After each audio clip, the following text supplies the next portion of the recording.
Karena di Mesir waktu itu masih awal-awal, masih baru, masih bawa kebiasaan di Indonesia kalau sholat ke masjid pakai sarung. Ke masjid aja tuh pakai sarung. Sholat subuh lagi. Pas beres sholat subuh, teman-teman anak Mesir nanya, "Hanan, kamu baru nikah?" katanya.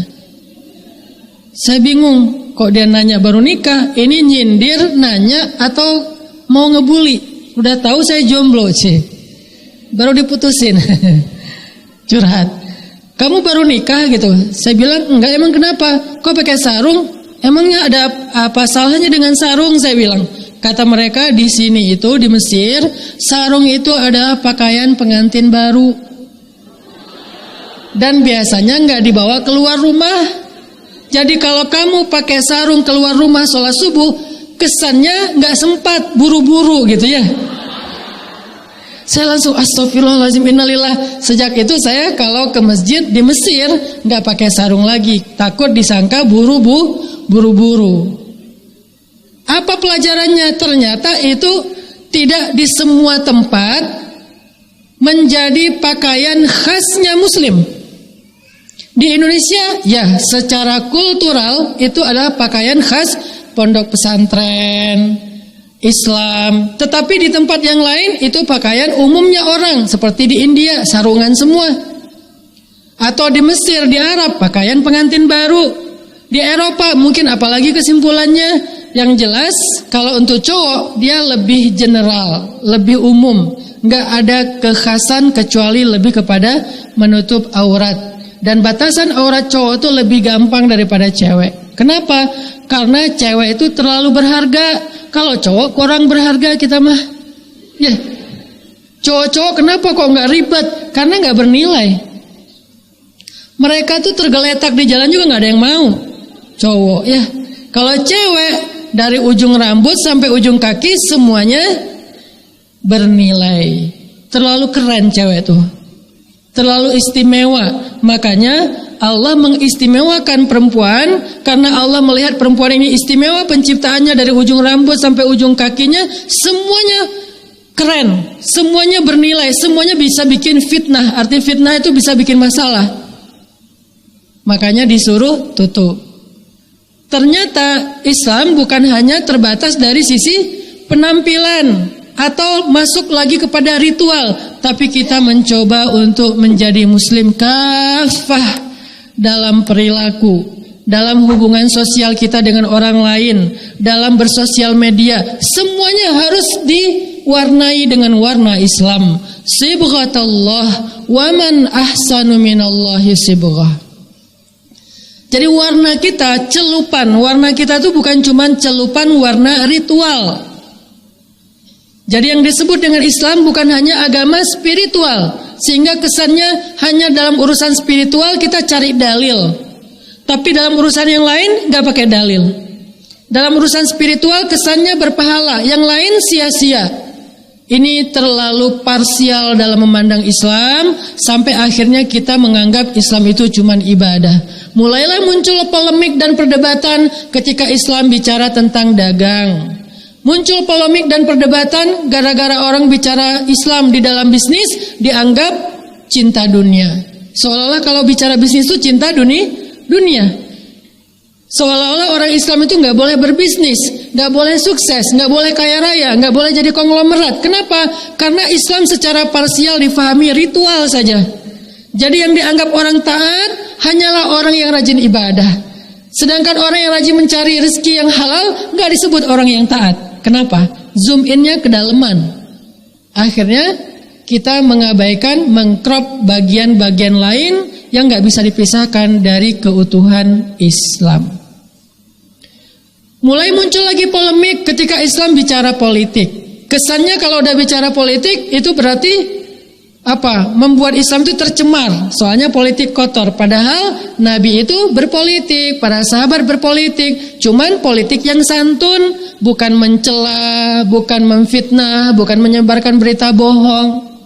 Muncul polemik. Ustadz mah jangan ngomong politik. Padahal Ustadz itu ngomong Islam. Dan para ulama menuliskan banyak kitab-kitab tentang siasah Islamiyah, politik Islam, yang lebih banyak mengangkat sisi moralnya. Sisi moralnya yang lebih banyak diangkat. Walaupun sisi sistemnya ada, tapi yang paling besar porsinya sisi moral. Moral seorang pemimpin yang amanah. Bahkan Nabi menyebutkan dari 7 golongan yang dapat naungan Allah di padang mahsyar, nomor 1 itu politikus. Sab'ah kan? 7 golongan dalam bahasa Arab. Sab'atun yuzilluhumullahu fi dhillih yauma la dhilla illa dhilluh. 7 golongan yang mendapatkan naungan Allah pada hari ketika tidak ada naungan kecuali naungan Allah di padang mahsyar. Apa yang nomor 1? Siapa di antara 7 golongan ini? Imamun adil, pemimpin yang adil. Ternyata bicara tentang politik, tapi politiknya diambil angle moral. Bukan perdebatan sistem, bukan soal kampanye, bukan soal misalnya berita bohong dan segala macam. Yang dilihat moralnya seorang politikus yang kemudian disebut dengan istilah pemimpin. Sehingga ketika Islam bicara politik, Islam bukan lagi ngomongin tentang perdebatan sistemnya, tapi Islam mencoba untuk memberi warna moral di dalam politik itu, supaya moralitas Islam yang sempurna ini bisa dipraktekkan oleh pemimpin, maka muncullah keadilan di tengah-tengah masyarakat atau bangsa. Itu Islam. Sehingga kalau dia direduksi, dibuang sisi ininya, berarti kita membuang banyak hal yang sangat penting dalam Islam. Sehingga jadilah kehidupan kita itu terombang-ambing, karena gak seimbang antara satu dengan yang lain. Ibarat burung cuman punya beberapa helai sayap, tapi yang lainnya dicopotin. Akhirnya kayak pesawat, baling-balingnya atau mungkin ada bagian-bagiannya yang dipreteli, akhirnya nggak bisa terbang. Begitu juga dengan Islam. Makanya dalam sharing time atau kajian-kajian saya sekitar 3 bulan terakhir, saya mulai mengupgrade pembahasannya. Kalau dulu kita membahas lebih kepada motivasi-motivasi nikah muda, jomblo fisabilillah, itu ikonnya ya. Sekarang udah nggak terlalu banyak ngebully jomblo, udah taubat. Daripada didoain terus sebagai orang yang terzalimi kan ya. Jadi saya upgrade dikit, membahas tentang hal-hal yang mungkin lebih luas lagi dari jangkauan pribadi, mulai menjadi seorang muslim yang peduli kepada orang-orang yang ada di sekitar kita. Mulai mengangkat perilaku-perilaku sosial kita, termasuk perilaku kita di sosial media. Kenapa? Banyak orang mengira sosial media itu bukan bagian dari hal yang perlu dibahas di mimbar dakwah. Kenapa kok bisa dianggap sosial media gak perlu dibahas di mimbar dakwah? Padahal orang Indonesia, menurut survei, orang Indonesia itu pakai sosial media dalam sehari rata-rata 6 jam. Ini survei tahun 2018. Kalau sekarang mungkin udah nambah. Sosial media dipakai oleh orang Indonesia rata-rata sehari itu 6 jam. Ada yang lebih, ada yang kurang. Bahkan dulu kita menganggap sosial media ini identik dengan anak-anak muda. Kalau sekarang udah banyak nenek-nenek milenial yang mereka lebih update lambe turah daripada kita. Saya pernah sama istri lagi ngobrol gitu kan, terus kita kayak gak sengaja jadi ngomongin trending topik tentang satu artis lah. Ini nikah sama ini loh. Kita gak akan ngebahas sesuatu yang sifatnya aib. Kalau nikah kan bukan aib kan. Si ini mau nikah sama ini. Kok bisa sih gitu kan? Segala macam lah. Kalau aib kita gak berani bahas, takut jadi memakan bangkai. Kalau pernikahan itu berita baik, dibicarain lah saya sama istri. Kebenaran salah satu artis itu nge-follow saya. Jadilah kita ngomongin. Pas ngomongin, kata mertua saya, umurnya udah 60 tahun. Oh enggak gitu ceritanya. Saya kaget. Kok mertua saya lebih update daripada saya? Emang gimana bu? Gini ceritanya. Pembantu saya juga ngomong, gitu pak ceritanya. Pembantu lebih update daripada saya. Artinya ini namanya pembantu milenial, mertua milenial, nenek-nenek mileni. Sekarang nenek-nenek punya channel YouTube, subscribernya gede. Artinya Sosial media itu udah jadi realitas kehidupan kita, jangan dipisahkan. Seolah-olah mimbar dakwah ini aib dan haram membahas sosial media. Sejak kapan? Bukankah mimbar dakwah itu salah satu mimbar narasi tentang kebutuhan masyarakat? Memberikan solusi dalam bentuk ajaran-ajaran moral, perilaku, sehingga termasuk dalam sosial media. Emang ada Ustadz ayat-ayat sosial media? Banyak. Cuman terjemahannya tidak diterjemahkan dengan bahasa sosial media. Like, mencari like dari Allah. Orang bingung, mencari like dari Allah. Sejak kapan Allah nge-like postingan kita? Gitu kan ya? Like itu kan bahasa Inggris, artinya suka kan? Salah satu cara mencari suka atau cintanya Allah gimana? Innallaha yuhibbut tawwabin wa yuhibbul mutatahhirin. Allah suka banget, cinta banget kepada orang yang bertaubat dan yang membersihkan diri. Berarti salah satu cara kita mendapatkan like dari Allah itu istighfar. Salah satu cara kita ngedapetin like dari Allah itu taubat. Ini yang ringan-ringannya. Nanti dinaikin lagi tuh porsinya, ditambah. Gimana? Membahas perilaku kita di sosial media, cowok dan cewek. Salah satunya apa? Kalau kita chat, ada nggak fikih chat? Nah ini harus dibahas. Kenapa? Ini perilaku fikih chat syariah. Ada juga istilah kayak gitu ya, fikih chat syariah. Bukan chat fisabilillah ya, chat syariah. Gimana chat yang syariah? Terutama cowok sama cewek. Jangan banyak pakai emoticon. Itu salah satu tutorial fikih chat syariah. Jangan kirimin emoticon. Kalaupun mau pakai emoticon cuma satu. Yang lain gak boleh. Cuman ini doang yang boleh. Makasih. Udah. Kalau mau agak sopan dikit, makasih, titik. Jangan makasih. Itu bukan sopan, tetapi maaf, agak sedikit gitu deh. Gak tega nyebutnya. Kenapa? Karena dia menggunakan emoticon. Mungkin bukan emoticon, tapi i-nya kebanyakan. Apalagi pakai ch, makasih, yah. Bacanya juga keselak gitu kan ya. Apa ini ya teh? Mau bilang ya gitu kan ya, kayak mendesah gitu, nggak boleh. Terus gimana dong Ustaz, udah banyak emoticon masa nggak dipakai, apalagi di Line kan lucu-lucu tuh emoticonnya. Di Telegram kan bisa bikin sendiri tuh emoticonnya, masa nggak dikirimin? Nggak apa-apa, sabar, kumpulin aja dulu. Begitu beres akad nikah kasih semuanya emoticon, kirimin yang banyak. Sehari kirim 100 emoticon mangga, sampai dia enak dengan emoticon. Tapi sebelum halal, sebelum nikah cuman satu yang boleh. Makasih. Udah. Apakah ini bercanda Ustadz? Ya, tetapi serius. Kenapa? Dia perilaku. Yang dari situ muncullah banyak fitnah. Gara-gara emoticon ada yang kegeeran. Kegeerannya dibiarin terus, lama-lama dia berharapnya lebih. Ternyata itu cuman harkos, harapan kosong. Setelah diharkosin, akhirnya ini patah hati. Gara-gara patah hati, dia nyari tawar, pengen bunuh diri ya. Tawarnya ketinggian, turun lagi gak jadi kan. Nah semua itu adalah fitnah, ujian, masalah yang muncul berawal dari sebuah emoticon. Belum lagi selfie, lebih bahaya. Saya kemarin jalan-jalan ke Korea. Saya baru tahu skincare gara-gara di Korea. Dari dulu tuh disuruh pakai apa untuk ngerawat wajah segala macam, saya nggak mau. Kenapa? Cowok masa pakai gitu-gituan? Tapi pulang dari Korea bawa Laneige. Kenapa Ustaz kok bawa Laneige? Just tip. Bukan dipakai sendiri.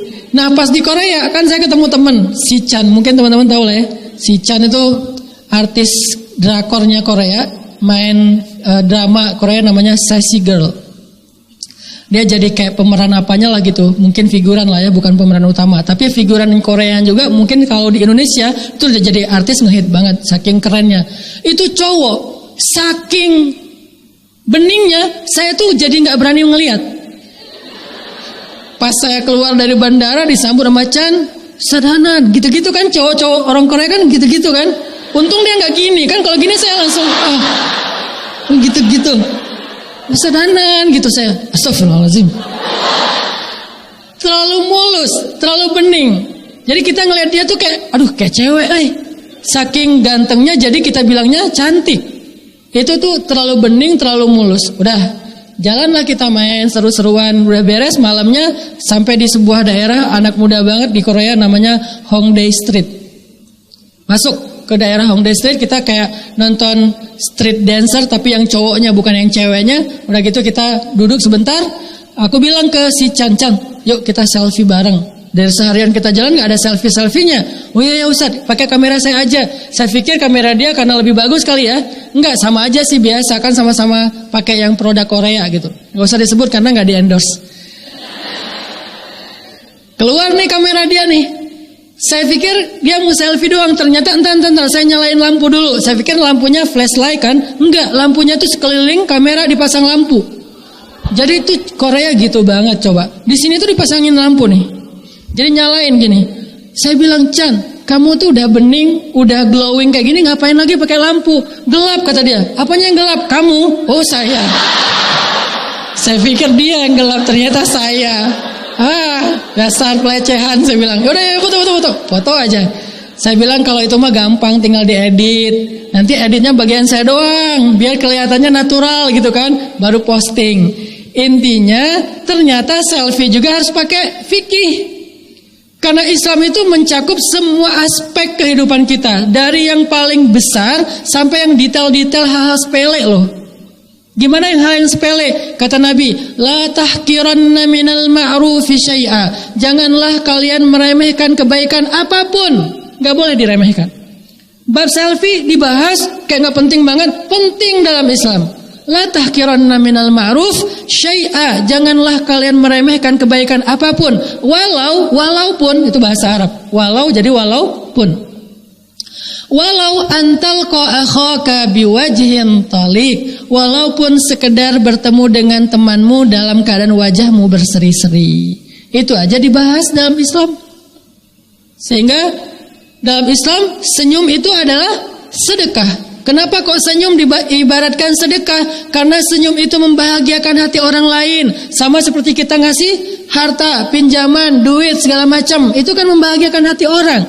Saya pernah ngasih kadang-kadang kayak beli apa gitu ya yang murah lah. Sebutlah misalnya harganya berapa mang kalau di Bandung. Pernah beli apa tuh kemoceng. Tahu kemoceng? Sapu yang untuk di dalam mobil tuh. Saya cari. Harusnya bisa beli di beberapa tempat yang bagus gitu, yang harganya mungkin 100.000, 200.000. Tapi saya sengaja kayak nyari penjual yang keliling. Datang seorang kakek-kakek. Dia kayaknya saya lihat di antara barang-barang yang dijual sama dia, ada yang dari banyak bahan plastik, ada kemoceng. Saya manggil, Mang sini Mang gitu. Datang aja. Ini berapa kemoceng? Oh, cuman berapa dia sebut? Sebutlah misalnya 27.000. Ya udah saya kasih aja 50.000. Udah nggak usah dibalikin. Itu tuh dia saking bahagianya sampai nangis. Saking bahagianya cuman dilebihin 23.000 sampai nangis. Buat dia 23.000 yang dilebihin itu tuh kayak bahagia banget, kayak anugerah banget sampai dia nangis. Terus nuhunnya berkali-kali, U-nya panjang nuhun. Terus dia kayak mendoakan semoga Bapak begini. Itu tuh luar biasa. Begitu juga dengan senyum. Ketika kita tersenyum kepada seseorang, maka membahagiakan hatinya. Sehingga Nabi mengatakan, senyummu kepada saudaramu bagimu adalah sedekah. Sampai hal yang sepele-sepele kayak gini dibahas dalam Islam. Sehingga ketika kita bicara tentang selfie, itu bukan masalah sepele. Dalam Islam itu sesuatu yang berharga. Sehingga kalau benar selfie-nya, insya Allah menjadi ibadah. Kalau nggak benar, menjadi fitnah. Selfie yang gimana yang fitnah Ustadz? Selfie-nya ngedit 3 kali. Pertama pakai make up, touch up dulu. Oh touch up, sekarang ada touch up model baru. Touch up-nya make up-an full, tapi hasilnya kayak gak pakai apa-apa, tapi dia bagus ya. Apa sih istilahnya? Adalah pokoknya. Lagi ngetren kan? Jadi kayak gak pakai make up. Kalau dulu kan make up-nya kan lipstiknya tebal banget, jarak sekilo kelihatan lipstik doang kan? Kalau sekarang mulai ada yang versi matte, glossy, apa. Terus ada yang terbaru, matte dan glossy di mix gitu kan. Pas belanja lipstick. Akhirnya lipstikannya di tangan penuh dengan lipstick. Kok Ustaz tahu? Kan saya punya istri. Belanja aja. Wah, cocok nggak ini? Kayaknya kurang deh, ganti lagi. Kayaknya kurang sampai 20 lipstik ada di tangan dia. Terus yang mana dong? Kayaknya bagusan ini di rumah deh. Akhirnya nggak jadi beli. Artinya dia touch up habis-habisan, blush on segala macam, pakai eyeliner. Eyelinernya itu warna-warni. Dari mulai ujung bawah alis sampai ke bulu mata eyeliner. Sampai ditanya sama suaminya, habis hujan deras ya? Kenapa? Soalnya ada pelangi di mata kamu. Warna-warni soalnya. Saking banyaknya eyeliner. Udah di touch up habis-habisan sampai bulu matanya sampai berat banget, mau buka mata tuh berat soalnya. Kamu kenapa sih kok kayak gayar gitu? Berat soalnya bulu matanya tebel. Akhirnya fotonya pakai kamera depan yang paling bening. Kamera depan belakang kan agak-agak kurang jelas ya. Kamera depan tuh yang paling bikin happy lah udah beres, foto pakai kamera depan. Sebelum diposting, edit dulu pakai aplikasi gratisan. 3 kali ngedit, baru posting. Sehingga yang lihat, Masya Allah nih tipe gua banget nih. Pas ngelihat di sosial media, Masya Allah. Pas ketemu, a'udzubillah gitu kan. Nah itu namanya fitnah. Itu namanya fitnah. Gak sesuai dengan aslinya. Karena aslinya, Masya Allah 2 kali lipat lebih cantik daripada hasil editan. Jangan suuzon dulu. Intinya teman-teman, selfie itu juga bisa jadi fitnah. Tapi selfie juga bisa jadi sesuatu yang baik kalau misalnya dia masih sesuai dengan syariah. Selfie gak usah terlalu berlebihan. Jangan selfie jaraknya dekat udah gitu. Ini tuh hanya dipakai buat yang halal. Kalau suami kita datang, boleh. Yang gak halal, udah gini aja. Gak usah diginiin, udah gini doang. Gini artinya apa? Kerdil. Apaan sih lo misalnya? Orang Arab kalau bilang gini artinya wait, tunggu. Ya Allah, lahzah. Jadi gini. Orang Korea jadi little love. Jangan, kecuali buat pasangan, untuk anak, untuk keluarga boleh love. Apalagi yang kadang-kadang udah cadaran, keren kan cadaran. Saya respect banget lah sama cadaran. Hidup cadar. Jadi cadaran, jilbab buat saya sih dua-duanya syariah. Yang mau jilbaban mah enggak, saya mazhabnya mazhab jilbab. Tapi saya menghargai yang cadar. Cuman jangan sampai udah jilbab cadar pun fotonya lebih luar biasa. Wah kelihatan mata doang tapi matanya. Kok kamu ngedip sebelah? Soalnya sebelah mata itu aurat Ustaz. Yang enggak aurat cuma sebelah. Oh dia ngambil mazhab yang aurat itu sebelah. Kenapa nggak ditutup aja? Di Mesir itu ada cadaran tuh gini. Kenapa? Sebelah aurat, sebelah enggak. Ada yang cadaran gini, ada yang cadaran gini, ada yang cadaran juga buka tutup gitu kan ya. Artinya ini mazhab, ini tergantung mazhab. Bukan itu yang mau dibahas, perilakunya. Begitu juga nanti yang lebih ramai lagi masalah foto bareng, bumerang. Kita bumerang yuk, bumerang cewek-cewek kan, bumerang rame-rame. Standar lah itu gaya bumerang kayak gitu ya. Diri 1, 2, 3. Jadinya gimana? Jadinya kan gitu kan. Dan itu adalah dance. Ketika diposting yang ngelihatnya cowok itu jadi dance. Emang ada Ustaz ayat bumerang? Ada. Ayat Al-Quran bumerang ada. Ini emang Ustaz emang aneh ini. Mana ada ayat Al-Quran tentang bumerang? Ada. Baca surat An-Nur. Salah satunya Allah berfirman, wahai perempuan-perempuan yang beriman, janganlah kalian menghentakkan kaki kalian ketika kalian berjalan, karena itu akan memperlihatkan lekuk tubuh kalian. Menghentakkan kaki.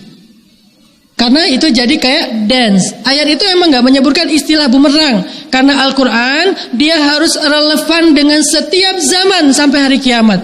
Sehingga istilah yang digunakan itu adalah istilah nilai, bukan teknis. Bukan nama yang lagi ngetren pada masa itu. Dia bisa berubah nama tetapi nilainya sama. Tentang menghentakkan kaki yang memperlihatkan lekuk tubuh. Jadi dance. Kan risih. Kita dance depan cowok-cowok diliatin like. Terus gimana dong? Kasihan itu ada aplikasi, ada bumerangnya, masa nggak dipakai? Boleh. Yo bumerang ya udah duduk. Udah 1, 2, 3. Gitu kan aman ya. Nanti jadinya gimana? Jadi kayak tari saman. Nggak apa-apa gini, yang penting jangan udah gini. Entah apa yang merasukimu kan. Makanya jangan sampai seperti itu. Jutaan orang tidak menyadari kalau ternyata itu adalah salah. Apalagi ngomong pasti telepon. Teleponnya sama yang lawan jenis. Halo, nggak usah dilembut-lembutin suaranya. Halo, nggak usah. Udah biasa aja kali ngomong mah. Halo, nggak usah. Halo, kamu kenapa? Iya, aku lagi sakit. Apa? Di Al-Quran juga dikatakan kalau kalian teleponan jangan dilembut-lembutin suaranya. Emang gitu terjemahannya Ustaz? Ini terjemahan kontemporer. Ayat aslinya, wahai perempuan yang beriman, wahai istri Nabi, janganlah kalian melembut-lembutkan suara kalian ketika kalian berbicara, karena itu akan menjadi fitnah penyakit di hati laki-laki yang punya penyakit. Ini artinya gara-gara telepon kita dia nggak bisa tidur. Tadinya mau nelfon operator gitu ya, pas angkat telepon, selamat siang, astagfirullahaladzim, langsung tutup teleponnya. Kenapa? Fitnah. Kita juga gitu, apalagi sama teman. Jangan dilembut-lembutin kayak orang lagi bangun tidur. Halo, nggak usah, biasa aja. Ustadz, suara saya udah lembut dari sononya, ya udah, nggak usah dikasar-kasarin juga. Halo, nggak usah digituin juga sih, biasa aja, senormal mungkin. Makanya saya tuh sering jadi fitnah. Itu siapa sih ustazah? Kalau bahasnya tentang jomblo-jomblo, ustazah. Itu tuh yang katanya sering tentang One Minute Booster. Oh, Ustaz Hanan itu mah brewokan, jenggotan kok dibilang ustazah. Karena suaranya dan nggak dilembut-lembutin. Kalau dilembut-lembutin bahaya. Saya pernah nerima telepon. Terus yang teleponnya cowok. Assalamualaikum. Dia kayak, oh bukan assalamualaikum. Saya yang bilang assalamualaikum. Saya bilang. Dia angkat. Maaf mbak. Mbak tadi... Mbak tadi pesan makanan, ya sesuai aplikasi. Ya ada tambahan lagi nggak? Nggak, udah gitu aja. Oh ya makasih ya Mbak, tunggu ya Mbak. Kan bete banget kan? Wah gimana nih caranya? Pernah saya lagi kayak hilang suara, pas muncul lagi bertahap suaranya gede. Itu saya udah happy banget, ya Allah please gini aja suara saya jangan dirubah lagi gitu. Jadi pas saya telepon, halo. Mas, tadi pesan makanan, ya. Cuma bertahan seminggu. Minggu depan balik lagi, alhamdulillah. Itu mah takdir Allah lah ya. Yang jelas jangan dilembut-lembutin. Itu ada perilakunya diajarin di Al-Quran. Makanya belajar Islam itu bukan cuma belajar ibadah, tapi belajar perilaku kita. Belajar bagaimana kita cara menampilkan akhlak dan moral kita kepada orang lain. Termasuk gimana cara kita untuk bersikap, gimana cara kita memperlakukan orang lain, gimana cara kita ngerespon orang lain, termasuk di sosial media. Dibahas semua. Masalah bab dibully sesuai dengan judul kita. Apa judul kita hari ini? Joker. Apa pembahasan tentang joker? Salah satunya tentang dibully, dihina, dicela, dicuekin. Karena kenapa? Menurut joker, penjahat itu adalah orang baik yang disakiti. Itu versi dia. Kalau versi kita, orang baik yang disakiti itu nggak harus jadi joker, nggak harus jadi musuhnya Batman. Karena orang baik yang disakiti, kalau dia paham konsep Islam, dia akan tahu gimana ngeresponnya. Setidaknya yang paling sering dibahas itu idfa billati hiya ahsan, balaslah keburukan dengan cara yang lebih baik. Fa idzal ladzi bainaka wa bainahu adawah ka'annahu waliyyun hamim. Tiba-tiba gara-gara balasan yang baik itu kita bisa merubah orang yang memusuhi kita menjadi sahabat yang ngebelain kita. Itu konsep Islam. Sehingga enggak jadi joker, malah jadi temannya Batman. Kenapa? Karena dia mengubah musuh menjadi orang baik. Nabi Sulaiman, salah satu kehebatan Nabi Sulaiman apa? Menaklukkan jin ya. Sehingga di zaman Nabi Sulaiman, jin itu tunduk sama Nabi Sulaiman, walaupun gak beriman. Yang tunduk kepada Nabi Sulaiman, jin bukan hanya jin yang beriman, jin yang gak beriman sekalipun. Kayak Ifrit itu gak beriman. Dia gak masuk agamanya Sulaiman. tetapi dia tunduk kepada Sulaiman. Apa buktinya? Kalau kita baca kisah sirah Nabi Sulaiman di dalam banyak hadis, salah satunya kisah jin free diver. Karena di zaman Sulaiman ada jin yang tugasnya adalah mengambil mutiara-mutiara di laut lepas, dan dia ngambil mutiara itu dengan menyelam, dan dia nggak pakai tabung udara, artinya free dive. Ternyata free diver paling pro itu adalah jin zaman Nabi Sulaiman. Itu nyelamnya dalam banget, ngambil mutiara. Satu hari, ini kisah nyata dalam hadis, free divernya jin pergi ke dapur, ketemu sama jin chef. Jadi di zaman Nabi Sulaiman itu profesi jin banyak, ada chef, ada free diver, ada server, ada apalagi rider, ada misalnya arsitek, ada orang sipil. Jadi yang ngerjain bangunan-bangunan tinggi itu jin di zaman Sulaiman. Terus manusia ongkang-ongkang kaki, santai. Pembantu di rumahnya jin, supir jin. Jadi kalau dia mau jalan, jin sini jalan. Kalau dia lagi rumahnya kotor, panggilin jin nih bersihin rumah gua, jin. Jin berkhidmat kepada manusia di zaman Sulaiman. Kenapa? Takut sama Nabi Sulaiman. Tapi Nabi Muhammad lebih keren lagi. Nabi Sulaiman udah keren, Nabi Muhammad lebih keren lagi. Kalau Nabi Sulaiman berhasil membuat jin tunduk, tapi kalau Nabi Muhammad berhasil membuat jin masuk Islam. Makanya ini yang kita belajar dari Rasulullah. Bukan hanya mampu menakuti orang lain, bukan hanya mampu membuat orang lain tunduk, bukan hanya mampu menguasai orang lain, tapi bisa enggak menjadikan orang lain itu sebagai teman kita, sahabat kita, bahkan pembela kita. Itu tuh akhlak Nabi banget. Sehingga seorang Umar bin Khattab yang hari ketika dia pengen bunuh Nabi, dia udah ngeluarin pedangnya dan sarungnya ditinggalin di rumah. Artinya dia nggak akan balik ke rumahnya sebelum membunuh Nabi. Keluarin pedang, sarung ditaruh di rumah, dia keluar. Aina Muhammad? Dia tanya. Mana Muhammad? Kamu tahu nggak di mana Muhammad? Emang kenapa wahai Umar kamu pengen ketemu Muhammad? Saya mau buat perhitungan sama dia. Hari ini hanya akan ada satu orang yang mati di antara orang Quraisy. Kalau nggak Muhammad, berarti Umar. Kata laki-laki itu, ya Umar, sebelum kamu ngurus rumah tangga orang lain, keluarga orang lain, kabilah orang lain, yaitu Muhammad, urus dulu keluarga kamu sendiri, kabilah kamu sendiri. Apa maksud kamu? Kata Umar. Adikmu Fatimah. Kenapa dengan Fatimah? Dia sudah mengikuti agamanya Muhammad. Urus dulu rumahmu sebelum kamu urus rumah orang. Balik arah Umar cari rumah Fatimah. Ketemu dengan Fatimah, ketemu dengan iparnya, ketemu dengan satu orang sahabat yaitu Khabab yang lagi ngajarin Al-Quran kepada Fatimah. Marah Umar, saking marahnya dia menampar dan memukuli keluarganya. Dipukulin tuh, digebukin tuh iparnya, dipukuli, ditampar adiknya. Lalu tiba-tiba setelah dia reda marahnya, dia ambil satu lembaran suhuf yang isinya surat Toha. Dia baca, Toha, ma anzalna alaikal Qur'ana litashqa illa tadhkiratan liman yakhsha tanzilan min rabbikal mimman khalaqal arda was samawatil ula, dan seterusnya.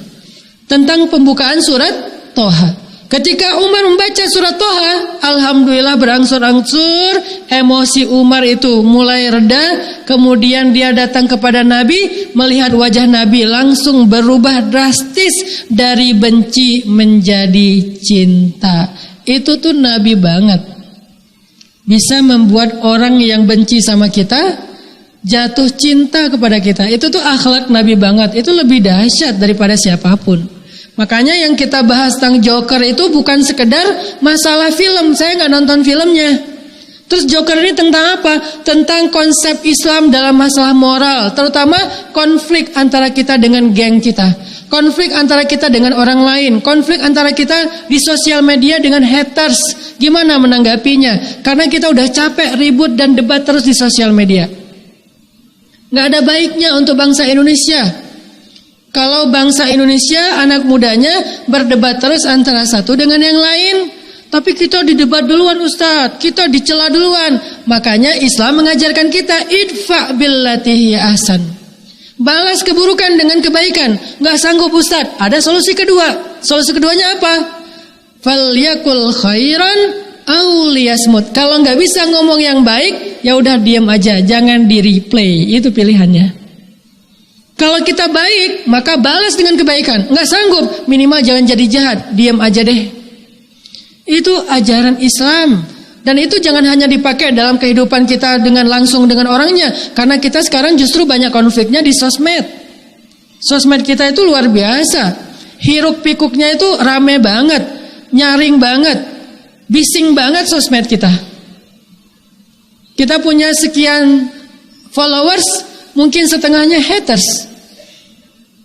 Kayak kemarin saya posting tentang ada anak yang kena kanker gara-gara makanannya tidak terjaga. Ada aja yang nge-hate, ada yang bilang, wah ini yang videoin tega banget sih, ngelihat anak kayak gitu bukannya ditolong. Dia nggak tahu siapa yang videoin, istri saya. Dan istri saya yang memvideokan itu punya 15 rumah teduh, menampung ratusan pasien kanker yang kurang mampu. Anak itu salah satunya yang sedang kita observasi. Tapi kan netizen maha tahu maha benar ya. Sehingga gimana cara kita nanggepin yang kayak gini? Kalau mau kepancing, wah bisa panjang itu tulisannya, di scroll juga nggak beres-beres ya. Tapi nggak mau kepancing lah, dia nggak tahu. Kadang-kadang saya motivasi, yuk kita pinjamkan harta kita kepada Allah dengan pinjaman yang baik. Muncul komen, Allah kok katanya pinjam, emang Allah miskin? Berarti dia nggak ngerti ayat. Padahal itu bahasa Al-Quran, bukan bahasa saya. May yuqridullah qardan hasanan fayudha'ifahu lahu. Siapa yang meminjamkan hartanya yang baik kepada Allah, Allah balas berlipat ganda. Meminjam bahasa Allah. Kok Allah minjam sih kayak butuh aja? Ini namanya kiasan, bukan sebenarnya. Sama kayak Allah bertanya, emang Allah nggak tahu kok nanya? Bukankah Allah maha tahu, kenapa nanya? Itu emang gaya bahasa Al-Quran. Kadang Allah itu menyampaikan berita dengan bertanya. Contoh, Allah bertanya kepada kita, alam tara kaifa fa'ala rabbuka bi ashabil fil. Tahukah kalian? Tapi dikasih tahu malah. Atau Allah bertanya kepada Musa, wa ma tilka biyaminika ya Musa. Apa itu yang ada di tangan kananmu wahai Musa? Kan Allah tahu tongkat. Kenapa Allah nanya? Allah pengen ngasih tahu kepada Musa, itu bukan ular ya, itu tongkat beneran. Itu udah jadi gaya bahasa Al-Quran menyampaikan berita dengan pertanyaan. Musa bilang, hiya asaya atawakkau 'alaiha wa ahushu biha 'ala ghanami wa liya fiha ma'aribu ukhra. Ini adalah tongkat saya ya Allah. Saya pakai untuk berjalan, saya pakai untuk menggiring ternak, saya pakai untuk kebutuhan-kebutuhan yang lain. Allah bilang, alqiha ya Musa. Coba kamu lempar wahai Musa. Fa'idha fa'alqaha fa'idha hiya hayyatun tas'a. Ketika dilempar oleh Musa, tiba-tiba tongkat itu menjadi ular. Jadi Allah lagi pengen ngasih tahu Musa, ini bukan ular ya, ini tongkat. Kamu sendiri loh yang ngomong, tongkat ini udah bersama kamu sekian tahun ya. Kamu pakai untuk ini. Untuk menegaskan itu tuh tongkat banget, bukan ular. Sehingga ketika Allah bilang meminjam, ketika Allah mengatakan berdagang dengan hambanya, itu adalah kiasan. Tapi ada aja orang yang maha tahu, maha benar, sehingga dia nge-hate speech. Dasar ya, gak sopan kalau ngomong tentang Allah. Kok Allah minjam, kok Allah begini, kok Allah begitu. Karena dia gak paham. Nah gimana sikap kita? Kalau kita nggak sanggup membalas dengan yang lebih baik, falyakul khairan, maka pilihan kedua, auliyasmut, diam aja. Dua pilihan. Mau menjadi orang yang paling bertakwa, pilih katakan yang lebih baik, ucapkan yang lebih baik, sikapnya lebih baik daripada sikap orang kepada dia. Ini takwa yang paling baik. Nggak sanggup takwa yang paling baik, minimal takwa semampunya, diam. Itulah maksud dari ayat Allah di dua surat yang berbeda. Satu di surat Ali Imran. Allah berfirman, ya ayyuhalladzina amanu ittaqullaha haqqa tuqatih. Bertakwalah kepada Allah dengan sebenar-benar takwa yang ideal. Kalau kita dicela, balas dengan memuji. Kalau kita dihina, balas dengan menghargai. Kalau kita dicurangi, balas dengan justru memberikan bantuan, pertolongan. Ini takwa udah ideal banget. Tapi kan gak selalu sanggup ya takwa kayak gitu kan. Kenyataannya kita emosi. Terus gimana dong Ustaz kalau kita gak bisa haqqa tuqati, idfa billati ahsan, balaslah keburukan dengan kebaikan. Gimana caranya Ustaz? Muncul lagi ayat di akhir surat At-Taghabun, fattaqullaha mastata'tum, bertakwalah kepada Allah dengan semampu kalian. Kalau di Ali Imran, bertakwalah kepada Allah dengan sebenar-benar takwa. Di At-Taghabun, bertakwalah kepada Allah semampu kalian. Lihat Islam, selalu ada pilihan. Jadi kalau kita nggak mampu takwa yang ideal, yaitu membalas bulian dengan kalimat yang baik, ya udah minimal takwa semampu kita. Apa itu? Diam, jangan di-replay komennya. Nggak tahan Ustadz, hapus aja komennya. Sebel Ustadz, blok aja nomornya. Tapi jangan debat. Kenapa? Debat itu hanya akan membuat keramaian, kericuhan yang tidak produktif bagi umat dan bangsa. Gak apa-apa ngeblok kalau dia udah keterlaluan. Saya dulu pernah, kan beberapa kali saya juga pernah dibully, walaupun masih amatiran lah ya dibandingkan Ustadz Felix kan. Masih mending lah. Tapi yang mending juga lumayan, saya baca semua tuh. Kalau lagi gak kontroversi, paling komennya 200, 300. Kalau lagi kontroversi, 17.000 komen. Salah satunya yang luar biasa, ada yang bilang anjing neraka jahanam. Hah? Astagfirullah. Kita dibilang anjing aja marah kan? Ini udah anjing neraka. Dan nerakanya bukan neraka biasa, jahanam. Wah, 3 kali lipat. Udah anjing, neraka, jahanam pula. Udah gak ada yang lebih buruk lah daripada itu. Itu saya baca. Terus gimana? Dibalas? Enggak. Sebel banget. Sedih, marah. Manusiawi. Tapi tahan diri, jangan sampai balas. Gak sanggup juga saya bilang semoga kamu jadi orang soleh. Ya gak sanggup saya. Anjing neraka jahanam, kamu itu soleh banget. Enggak. Saya belum sanggup. Takwa saya tuh belum haqqa tuqati. Makanya saya mengambil pilihan takwanya mastata'tum, yang saya mampu aja. Diam. Paling di delete komennya atau di blok akunnya, tapi nggak akan di replay dengan keburukan. Dan itu banyak. Ternyata ini adalah ajaran Islam tentang perilaku sosial media. Balik lagi ke judul. Joker ini kan masalah dibully. Baru sebulan yang lalu tuh ada artis Korea bunuh diri gara-gara apa? Dibully. Gak tahan bunuh diri. Kenapa? Karena mereka gak punya iman. Kasian. Di Jepang tingkat bunuh diri tinggi banget. Saya pernah cerita sampai, karena kan alhamdulillah setiap winter saya kan ke Jepang main snowboard ya. Dan selalu ada kasus bunuh diri. Kalau di Jepang, tempat bunuh diri favorit itu adalah nabrakin diri ke MRT, kereta cepat. Sampai ada aturan, ada undang-undang di Jepang, kalau bunuh dirinya di MRT, maka yang kena denda keluarganya. Kenapa? Soalnya ngerepotin orang. Repot banget kalau udah ada kejadian MRT bunuh diri, itu repot. Semua delay, semua orang jadi gak sesuai. Kan orang Jepang disiplin ya. Kalau udah delay mereka bete banget. Belum lagi nanti masalah yang kasus ini di TKP-nya ribet dan luar biasa, macet di mana-mana. Mereka gak terbiasa macet kayak kita karena transportasi publiknya bagus. Jadi yang kena denda keluarganya, akhirnya ganti. Nggak lagi bunuh diri di MRT biar keluarganya nggak repot. Terus bunuh dirinya online. Sampai ada bunuh diri online. Ada platform digital, aplikasi bunuh diri online. Bisa order, go bunuh diri. Di Jepang, tahun 2017. Kasusnya rame. Pas saya datang, pas habis kejadian dan lagi viral tuh di televisi Jepang. Kita bisa mesen orang untuk bunuh diri, terus orangnya datang, kita bisa pilih menunya, bunuh diri pakai apa. Yang paling sakit itu bunuh diri dengan diputusin. Itu paling berat. Diputusin sama mantan, terus jadiannya sama sahabat. Itu.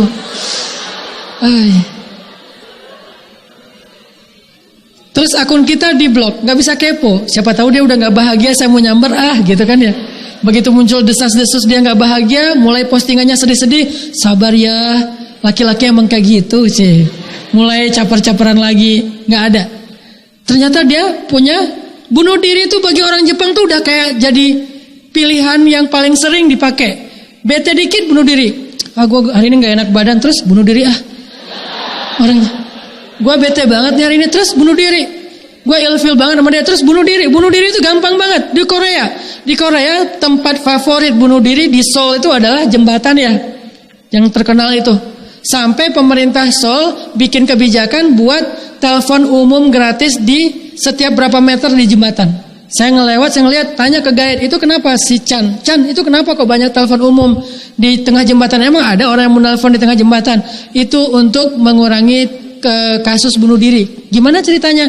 Biasanya orang Korea itu kalau mau bunuh diri, salah satu yang bisa membuat niatnya diurungkan itu kalau bisa dibujuk oleh keluarga. Rata-rata masalahnya itu masalah rumah tangga, masalah cinta, masalah diabaikan. Orang Korea itu paling gak kuat ketika diabaikan oleh keluarganya. Jadi dia ngerasa hidup saya udah selesai, udah bunuh diri aja. Jadi penolakan publik buat mereka itu telak banget. Sehingga muncullah kasus artis bunuh diri gara-gara penolakan publik lewat bulian. Terus disediakanlah telepon umum. Biar apa? Sebelum bunuh diri dia telepon keluarganya. Dan telepon itu gratis. Karena masa mau bunuh diri harus bayar ya. Udahlah mau bunuh diri, pas telepon titit, Anda belum masukin koin. Bunuh diri aja lah. Makanya dibikin gratis kayak telepon umum zaman dulu di Indonesia sebelum ada internet kan. Dulu kan di mana-mana ada telepon umum tuh. Saya masih ngerasain. Pakai koin 100 rupiah telepon. Mau habis titit masukin lagi, masih lanjut gitu kan. Terus ganti jadi wartel. Ya, era-era wartel. Semuanya bikin wartel. Wartel lewat, ganti lagi warnet. Semuanya bikin warnet. Sekarang semuanya udah pakai gadget. Berarti Ustadz hidup tahun berapa Ustadz? Udah tua lah pokoknya. Pernah ngerasain era perpindahan dari masa dulu kita nggak ada gadget, sosial media, sampai sekarang jadi edik dengan gadget, nggak bisa lepas dari gadget. Kalau lepas juga nggak jauh-jauh. Nah di Korea kenapa orang gampang bunuh diri? Kayak kasus-kasus Joker. Joker ini kan ekspresi keputusasaan. Putus asa dari perlakuan publik akhirnya jadi orang jahat. Putus asa dari perlakuan publik akhirnya jadi orang gak benar. Putus asa dari perlakuan publik akhirnya pengen ngebales, jadilah psikopat. Putus asa dari perlakuan publik setidaknya bunuh diri. Dan dalam Islam gak ada kata putus asa. La tayasu min rauhillah. Janganlah kalian berputus asa dari rahmat Allah. Itu dalam Islam. La taqnatu min rahmatillah. Janganlah kalian berputus asa dari rahmat Allah. Sehingga ternyata pembahasan sosial media yang berakhir dengan bulian lalu bunuh diri itu harus dibahas dalam Islam.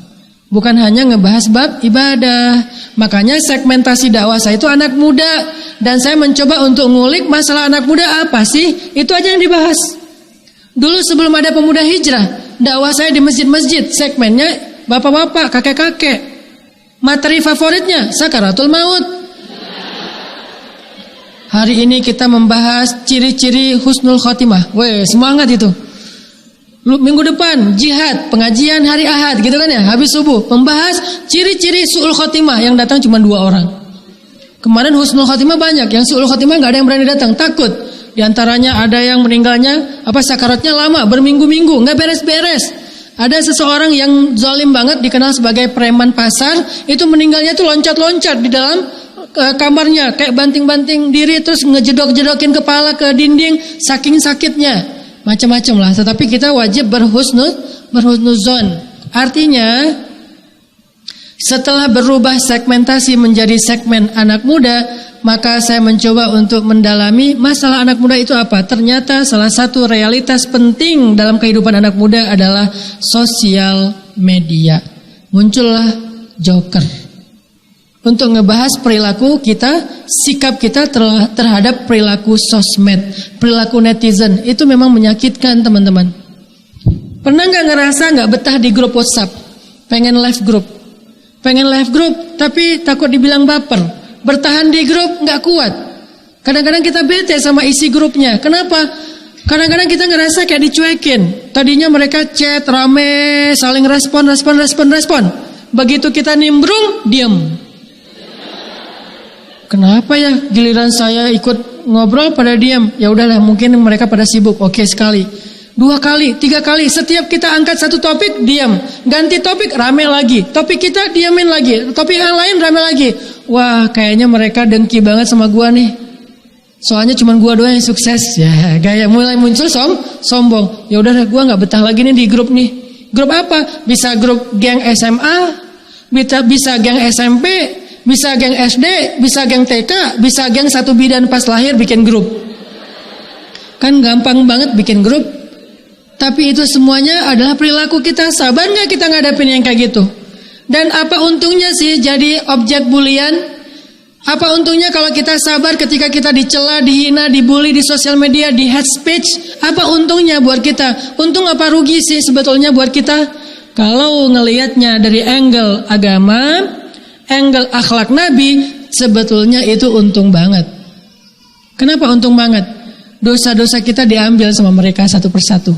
Makin berat bulian dan hate speech-nya, makin banyak dosa kita yang diambil. Kalau udah habis dosa kita, Ustaz, saya mah orang yang udah gak punya dosa. Misalnya nih, ngerasa udah gak punya dosa, walaupun udah pasti punya lah. Kalau kita ngerasa kayaknya dosa kita udah banyak banget yang diambil orang, gimana Ustaz? Berarti pahala mereka yang ditransfer ke kita, kan enak ya. Kita gak tahajud, tapi kita dicatat dia tahajud malam ini. Kita gak sedekah, dia sedekah. Kita gak puasa Senin Kamis, dia puasa Senin Kamis. Kita gak tilawah 1 juz, dia tilawah 1 juz. Dari mana semua amal soleh itu kita dapetin? Dari orang yang rajin tahajud tapi ngebicarain aib kita. Dari ahli sedekah tapi menggibahin kita. Dari orang yang rajin tilawah Al-Quran tapi membuka aib kita. Dari orang yang banyak berbuat amal soleh tapi masih memfitnah kita. Dari mereka kita dapat pahala itu. Sekarang berarti kalau kayak gini untung apa rugi? Untung apa rugi? Untung. Terus mana ada orang untung terus dia marah-marah? Untung nih gua nih. Gak ada kan ya? Namanya orang untung kan happy kan? Dapat untung dari dagang 1 juta, 2 juta. Gua bete banget hari ini. Kenapa? Untung dagangan gua. Ada gitu orang kayak gitu? Gak ada. Yang namanya untung pasti happy. Alhamdulillah hari ini saya dapat sekian juta untung dari dagangan saya. Kan happy. Berarti kalau kita masih bete, kita belum benar-benar yakin kalau itu sebuah keuntungan buat kita. Di sini yang perlu dilatih adalah keyakinan as-siqah. Ya, percayanya kita dengan janji Allah dan Rasul. Tapi kita nggak boleh emosi, Ustaz, boleh, tapi jangan larut. Apa kita nggak boleh sedih, Ustaz? Boleh, tapi jangan larut dalam kesedihan. Harus cepat recovery-nya. Kenapa cepat recovery? Karena kita percaya ternyata itu nggak rugi kalau kita sabar. Justru itu untung buat kita. Itu berarti Nabi sedang menteladankan kepada kita sebuah teladan, sebuah sikap, sebuah akhlak. Kalau kita dibully, belajar 2. Kalau nggak bisa balas yang lebih baik, minimal diem. Terus apa untungnya Ustaz kita diam? Apalagi kita membalas dengan kebaikan. Banyak untungnya. Ketika kita dibully tapi kita diam, kata Nabi, maka Allah akan mengutus malaikat untuk mendoakan kita. Didoain malaikat loh. Jadi yang jomblo dibully, udah sabar. Kenapa? Justru itu kesempatan didoain sama malaikat. Pas kita dibully, dasar kamu emang gak laku-laku, diam aja gak usah dibales. Sambil diam kita bilang, malaikat doain saya cepat nikah ya. Malaikat amin. Gitu malaikat teh. Ternyata yang ngebully kita gak nikah-nikah, kita duluan. Yang dia kecengin justru jadiannya sama kita, kan seru ya. Gimana caranya bisa kayak gitu Ustaz? Rahasianya tadi, diam. Dan itu hadis Nabi kepada Abu Bakar. Kalau kamu dicela kamu diam, Allah mengutus malaikat untuk mendoakan kamu dengan kebaikan-kebaikan. Dibilang bodoh, malaikat mengatakan berikan dia ilmu ya Allah. Dia bilang miskin, malaikat katakan beri dia harta ya Allah. Dibilang hina, malaikat katakan muliakan dia ya Allah. Apapun keburukan yang diucapkan manusia kepada dia, malaikat mendoakan dengan kebaikan yang sebaliknya. Rugi apa untung? Untung kalau kita faham. Sehingga gak boleh kita terlibat dalam perdebatan bully-bulian di sosial media. Apalagi di grup, apalagi beda grup. Live group, berjamaah 5 orang, bikin grup baru. Sisa 1 orang, yang di sini 5 orang. Tapi di antara 5 itu ada 1 orang tetap di sini. Untuk jadi apa? Mata-mata. Sehingga lagi chat apa di sini, capture, forward ke grup sebelah. Di grup sebelah lagi ngomongin kita. Wah, nggak benar nih segala macam. Ini namanya satu kelompok membicarakan kelompok yang lain. Ya ayyuhalladzina amanu, wahai orang-orang yang beriman, kata Allah. Ini tutorial sosial media di surat Al-Hujurat. Wahai orang-orang yang beriman, kata Allah, la yaskharu qaumun min qaum. Janganlah satu grup WA membicarakan keburukan grup WA yang lain. Emang ada ayat grup WA, Ustaz? Ini kan kelompok. Diterjemahkan dalam konteks sosmed. Janganlah satu grup membicarakan satu grup yang lain. Wa asan ayyakunu khairam minhum. Bisa jadi grup WA sebelah isinya orang yang lebih soleh daripada grup WA sini, kan ya? Wala nisa'um min nisa. Janganlah grup WA yang cewek-cewek membicarakan grup WA cewek-cewek yang sebelah. Bikin grup WA baru pulang umroh, namanya solehah. Baper-baperan, akhirnya live grup setengah, bikin solehah 2. Akhirnya grup solehah 2 ngebicarain solehah 1. Yang solehah 1 ngebicarain solehah 2. Ada ayatnya, la yaskhar qaumum min qaum wala nisa'um min nisa. Itu solusi banget, ajaran Al-Quran banget tuh. Itu Islam. Bukan hanya ibadah, tapi perilaku sosial kita juga Islam. Sehingga nanti dampaknya bukan hanya soal damai, gak rame-rame, gak ribut-ribut, enggak. Tetap bernilai pahala, bahkan bernilai pertolongan Allah, keajaiban dari Allah. Kalau kita sadar itu tuh jalan dapatnya perhatian Allah. Karena Allah itu perhatian banget sama yang terzolimi. Perhatian banget loh. Jadi kalau kita lagi caper-caperan sama Allah, salah satu cara caperan sama Allah attention seeker gitu kan, pencari perhatian Allah. Caranya gimana? Kalau kita lagi dizolimi dan disakiti, jadilah orang yang sabar. Pasti Allah ngebelain kita banget. Allah pasti ngebelain kita banget. Allah pasti akan berpihak sama kita banget. Sampai Allah mengatakan, ala inna nasrallahi qarib. Sabar ya wahai hambaku, sesungguhnya pertolongan aku sudah dekat. Allah tuh ngehibur kita. La tahzan innallaha ma'ana. Jangan sedih hambaku, aku bersamamu. Apalagi kalimatnya, ma wadda'aka rabbuka wa ma qala. Allah tidak pernah ninggalin kamu, apalagi benci sama kamu. Dihibur terus-terusan. Ketika Nabi dibully, dihina, dicela, dimusuhin, diusir, Nabi sabar. Allah tuh ngebelain Nabi, ngutus Jibril. Terus udah ngutus Jibril, pertama nurunin wahyu. Yang kedua ngajak Nabi jalan-jalan. Saking Allah pengen menghibur Nabi. Coba gimana perhatiannya Allah sama Nabi. Sampai diajak jalan-jalan. Mau gak gara-gara dibully terus kita bisa keliling dunia? Gimana Ustaz biar bisa umroh? Caranya sabar kalau kita lagi dibully. Nanti Allah yang akan memperjalankan kita ke umroh. Karena yang saya pahami, umroh itu bukanlah ibadah orang kaya. Allah tidak memanggil yang mampu, tapi Allah memampukan yang dipanggil. Itu prinsip. Saya selalu ngulang-ulang kalimat ini. Allah tidak memanggil yang mampu, tapi Allah memampukan yang dipanggil. Kalau Allah udah manggil, dia mampu. Harta di tangan Allah. Bisa lewat dia, bisa lewat temennya, bisa lewat mana aja. Yang penting dia berangkat. Saya sering banget bawa jamaah umroh yang dia itu gak punya uang, tapi umrohnya lebih berkesan daripada yang punya uang.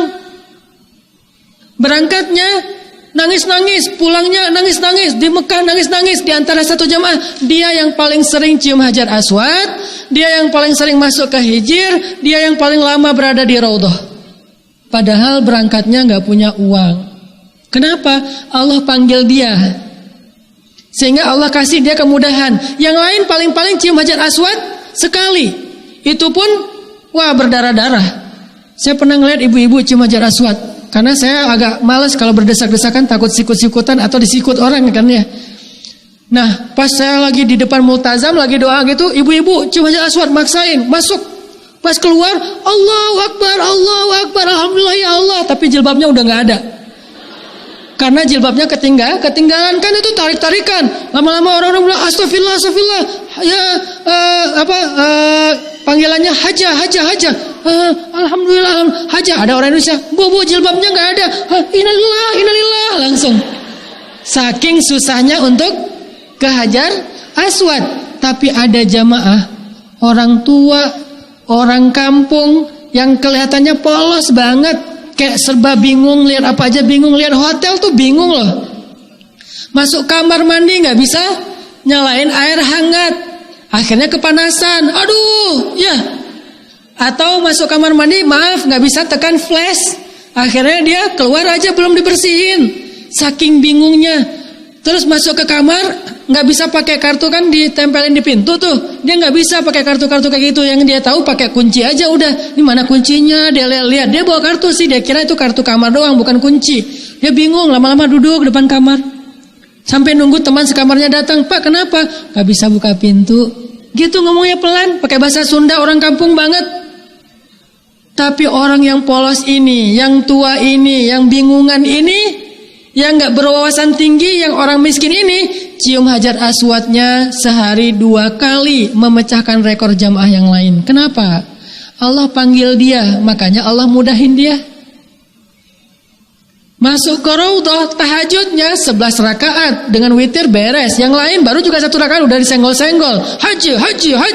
Dia gak ada yang senggol, malah dia bilang, ketika saya mau cium Hajar Aswad Ustadz, saya tuh ditarik sama si askar yang berdiri di atas tuh. Sini haji, dipegangin, dimudahin Ustadz. Gak tahu kenapa bisa gitu. Padahal tadinya saya udah gak ada niat cium Hajar Aswad, saya cuma lewat doang. Tapi kayak penasaran gitu, ngeliat. Mungkin mukanya melas kali ya. Dilihat sama orang Arab, haji, tarikin aja. Sampai sehari 2 kali cium Hajar Aswad. Masuk Hijr Ismail, masuk Hijr juga kayak dimudahin. Begitu dia sholat langsung kayak lega gitu. Kadang-kadang kan kita sholat sambil sujud, sambil diinjek-injek orang kan.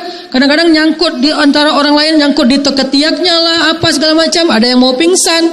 Ini kita, tapi dia, saya lega Ustaz sholatnya. Saya cuma Hajar Aswadnya mudah Ustaz. Saya masuk ke Raudhah itu bisa lama Ustaz. Kenapa? Allah panggil dia, makanya Allah kasih dia kemudahan. Nah, Nabi pernah dihibur oleh Allah dengan jalan-jalan, namanya Isra dan Mi'raj. Jalan-jalan di bumi sama jalan-jalan di langit. Mungkin kita nggak bisa jalan-jalan di langit, tapi minimal Isra-nya bisa. Kapan Nabi kok diajak jalan-jalan sama Allah? Ditemenin oleh guide paling profesional dan paling keren, paling humble, paling keren se-Eropa lah. Siapa? Gabriel. Bahasa Inggrisnya Jibril. Ditemenin sama Gabriel, coba, kan keren banget kan. Dan Gabriel itu kalau lagi turun menjelma sebagai cowok paling kece udah. Sakit, dan dia cowok kece tapi nggak bening kayak Chan ya. Kalau Chan kan terlalu bening kan sampai kita jadi menundukkan pandangan ya. Kalau Jibril tuh saking kerennya tuh kayak ganteng-ganteng malaikat. Di kita ganteng-ganteng hewan aja udah keren kan. Ini bukan hewan loh, malaikat. Karena Jibril menjadi laki-laki, karena Jibril bertemu dengan Nabi dengan wujud asli cuma 2 kali. Ketika wahyu pertama sama ketika di Sidratul Muntaha. Sisanya Jibril kalau ketemu Nabi, nongkrong bareng Nabi, selalu jadi laki-laki yang sempurna. Cowok keren banget. Gimana sempurnanya Jibril? Sampai bikin Umar itu gak bisa tutup mulut. Umar ngelihat Jibril gini aja. Datang Jibril, Assalamualaikum. Gaya banget kan, auranya, karismatiknya, pokoknya ganteng-ganteng malaikat lah pokoknya. Datang, wangi tubuhnya, bajunya rapi, nggak ada lecek sedikit pun, wajahnya tuh kayak habis wudu, rambutnya kayak habis mandi, klimis. Nama bahasa Arabnya Al-Masih. Tahu arti Al-Masih? Al-Masih itu artinya yang rambutnya rapi. Ada 2 arti Al-Masih. Ada yang rambutnya rapi, makanya Isa Al-Masih, yang rambutnya tuh basah terus, di depannya basah terus kayak ada ujungnya, di ujung rambut tuh kayak ada mutiara air. Itu Isa banget. Arti kedua dari Al-Masih, yang berjalan di muka bumi.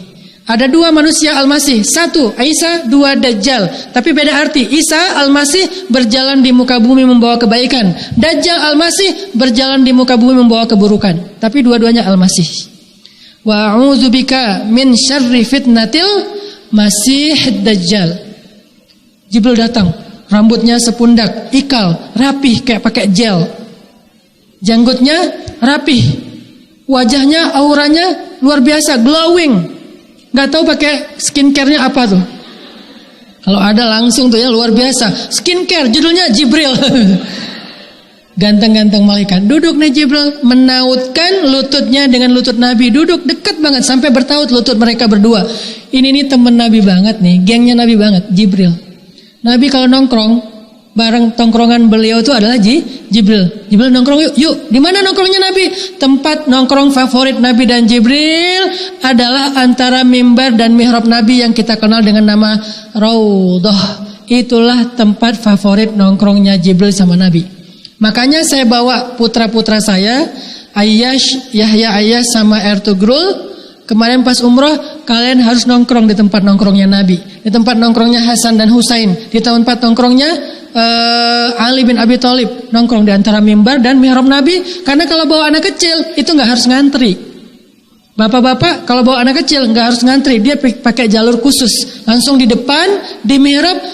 Ya ikut sholat bareng bapak ya, sholat aja. Ertugrul, namanya juga anak kecil kan ya, dia manjat-manjat. Tapi yang dia panjatin apa? Mihrabnya Nabi. Yang dia panjatin apa? Mimbarnya Nabi. Saya merasa bersyukur, alhamdulillah dia udah manjat-manjat mihrabnya Nabi, gini-gini, usap-usap. Wah, ya terserah kamu deh, yang penting dia ada di tempat tongkrongan Nabi sama Jibril. Allah ngutus, wahai Jibril, ajak Muhammad jalan-jalan, kasihan dia. Kenapa? Karena dia lagi diusir di Mekah, diusir di Taif. Kenapa diusir di Mekah dan di Taif? Karena dia nggak punya lagi pembela. Kemana pembelanya? Meninggal dunia dua-duanya. Satu Abu Thalib, satu Khadijah. Sedih banget. Akhirnya dia tidur depan Ka'bah, saking nggak ada tempat berlindung. Malam itu Nabi tidur depan Ka'bah. Dan Ka'bah dulu bukan di dalam masjid, masih di luar. Posisinya nggak ada masjid dulu, cuman ada bangunan Ka'bah, tidur depan Ka'bah sendirian. Khadijah udah meninggal, Abu Thalib udah meninggal. Penduduk Mekah dan Taif mengusir beliau, sedih. Tapi beliau sabar. Diusir sama penduduk Taif, nggak dibalas. Padahal ada kesempatan ngebalas kapan? Malaikat gunung bilang, ya Rasulullah, saya nggak tega melihat Nabi terluka, melihat Nabi dihina. Ya Rasulullah, saya udah minta izin kepada Allah untuk mengangkat gunung ini, tapi Allah mengatakan harus dengan seizinmu ya Rasul. Coba, saking mulianya Nabi. Kalau engkau katakan boleh, saya akan angkat gunung Taif ini, saya balikin, saya timpakan kepada penduduknya. Saya kemarin ke Taif. Ternyata Taif itu gunung batu. Memang subur, tapi batu. Satu batu aja yang ukuran satu ruangan ini nih, kalau diambil dibenamkan kepada satu penduduk, habis sudah. Ini satu gunung batu. Tapi apa jawaban Nabi? Wahai malaikat, mereka nggak ngerti, biarkan mereka. Aku berharap anak-anak mereka kelak akan menerima agama ini dan menjadi pembela. Sabarnya Rasul, nggak dibales. Padahal kalau kita coba lagi dibully di sosmed, datang malaikat, lo mau gue balas? Balas malaikat, balas. Gitu kan ya? Kalau bisa hancurkan sehancur-hancurnya ya Allah, kan gitu kan? Enggak. Nabi enggak kayak gitu. Jangan malaikat, jangan. Akhirnya pas Nabi pulang ke Mekah, Nabi tidur depan Ka'bah, Allah enggak tega. Kan dasarnya Allah itu zat yang maha tidak tega kan? Gampang kasihan. Apa bahasa Arab gampang kasihan? Pengasih. Arabnya Ar-Rahman, maha pengasih. Arti maha pengasih bukan ngasih. Arti maha pengasih itu gampang kasihan. Allah kasihan ngelihat Nabi, hambaku baik banget, hambaku sabar banget, hambaku dihina-hina seharian, kasihan dia. Jibril, ajak Muhammad jalan-jalan. Jibril datang bawa kendaraan jet pribadi, namanya Buraq. Udah nggak ada pesawatnya sekarang. Dulu ada pesawat di Indonesia namanya Buraq. Jet pribadi, Buraq, kecepatannya lebih daripada cahaya. Buraq diparkirin depan Ka'bah, Jibril datang, ya Rasulullah, ya Rasulullah. Nabi bangun, hah? Kamu Jibril? Ya. Ada apa Jibril? Yuk jalan-jalan yuk. Coba, kan seru ya? Dimudahin sama Allah jalan-jalannya. Itinerary-nya udah ada, travel agent-nya udah ada, destinasi yang favorit. Kemana? Pertama ke Madinah. Dari Madinah naik ke bukit Saint Catherine di Mesir. Dari bukit Saint Catherine ke Al-Aqsa di Palestina. Beres di Al-Aqsa dengan sholat berjamaah, baru naik ke langit 1, 2, 3, 7. Sampai di Baitul Ma'mur, ketemu dengan ayah beliau Ibrahim alaihissalam. Lagi ngapain Ibrahim? Lagi nongkrong di Baitul Ma'mur. Apa itu Baitul Ma'mur? Masjidil Haram yang ada di langit. Masjidil Haram yang ada di bumi namanya di Mekah. Masjidil Haram yang ada di langit namanya Baitul Ma'mur. Ibrahim lagi nongkrong di Baitul Ma'mur, menyandarkan punggungnya di salah satu tiang Baitul Ma'mur, lagi zikir. Datang Rasulullah. Ibrahim menyambut, ahlan biwaladin salih, ahlan binabiyyin salih. Selamat datang anakku yang soleh, selamat datang nabi yang soleh. Disambut oleh Ibrahim, pelukan, cipika-cipiki gitu kan ya. Tapi cipika-cipiki orang Arab gitu kan. Udah gitu Nabi Ibrahim cerita, dikisahkan oleh Ibrahim tentang perjuangan Ibrahim. Saya juga dulu berjuang gini. Sabar ya ayah gitu. Ketemu Nabi Musa di langit kelima kalau nggak salah. Nabi Musa cerita, dulu saya tuh revolusi ngelawan Fir'aun, kamu baru ngelawan Abu Jahal. Saya itu Fir'aun lebih dahsyat 100 kali Abu Jahal. Oh iya gitu ya. Kuat nggak? Kuat, alhamdulillah. Kamu harus lebih kuat wahai saudaraku Muhammad. Insya Allah kuat. Ketemu siapa lagi? Nabi Idris yang wafatnya di langit ketiga. Kata Nabi Idris, saya itu dakwahnya setiap hari 24 jam. Ketika saya meninggal aja, saya nggak rela meninggal karena pengen dakwah lagi. Jangan patah semangat untuk berdakwah ya saudaraku Muhammad. Ya wahai Idris, semangat lagi. Ini nih jalan-jalan paling keren loh. Ketemu dengan nabi-nabi. Kalau bahasa kita ziarah sowan-sowan gitu ke nabi-nabi. Kenapa nabi diperjalankan oleh Allah? Kok dapat tiket traveling keliling dunia dan langit? Karena Nabi sabar ketika dibully. Jadi siapa yang pengen keliling dunia, pengen traveling, pengen jalan-jalan, bersabarlah. Dan saya ngerasa habis dibully jalan. Kemana? New Zealand, Hobbiton, minum ginger beer. Kok Ustaz minum bir? Namanya ginger beer, aslinya jahe dan soda. Ginger beer itu halal, zero alkohol, ada label halalnya. Minumnya di mana? Di Hobbiton, tempat lokasi syuting film Lord of the Ring. Dingin-dingin minum ginger beer sama pacar halal. Hasil apa? Hasil bulian. Bisa jalan-jalan ke New Zealand, main longboard keliling di New Zealand pakai longboard. Udah. Bully lagi, jalan-jalan ke Turki. Bully lagi, jalan-jalan ke Jepang. Bully lagi, jalan-jalan ke Korea. Bully lagi, jalan-jalan ke Mekah. Bully lagi, terus aja gitu. Makin sering dibully, makin sering jalan-jalan. Alhamdulillah, saya percaya banget ternyata salah satu hadiah untuk orang yang sabar ketika disakiti adalah dihibur oleh Allah. Salah satu cara Allah menghibur, Allah mudahkan dia untuk berjalan-jalan melihat kebesaran Allah Subhanahu wa taala. Oke, udah azan? Teman-teman sekalian, jadi kesimpulan kita hari ini apa? Pertama, yuk kita sama-sama membuka lagi lembaran-lembaran tentang kajian Islam. Bahwa Islam itu bukan cuma ibadah, menjadi orang taat itu bukan cuma sholat, tetapi menjadi orang yang taat dan beribadah itu juga bisa lewat perilaku dan akhlak.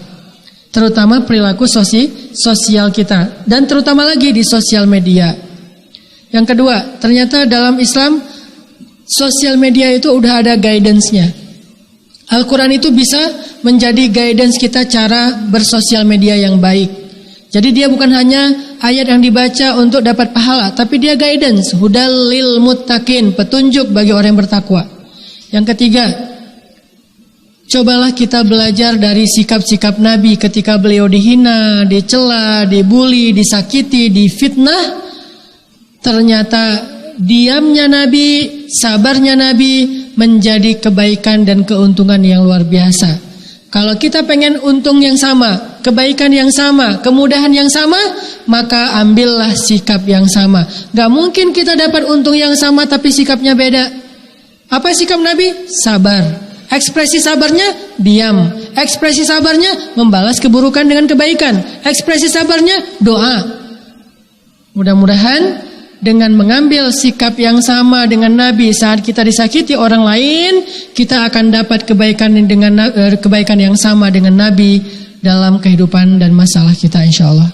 Barakallahu fikum. Allahumma inna nas'aluka ilman nafi'a wa qalban khashi'a wa rizqan wasi'an halalan tayyiba wa amalan salihan makbula. Rabbana ilaika aslamna wa bika amanna wa alaika tawakkalna wa ilaika anabna na'udzu bi'izzatika an tudillana antal hayyul ladzi la yamut wal jinnu wal insu yamutun. Rabbana hab lana min azwajina wa dhurriyyatina qurrata a'yun waj'alna lil muttaqina imama. Allahumma habbib ilainal iman wa zayyinhu fi qulubina wa karrih ilainal kufra wal fusuqa wal isyan waj'alna minar rasyidin.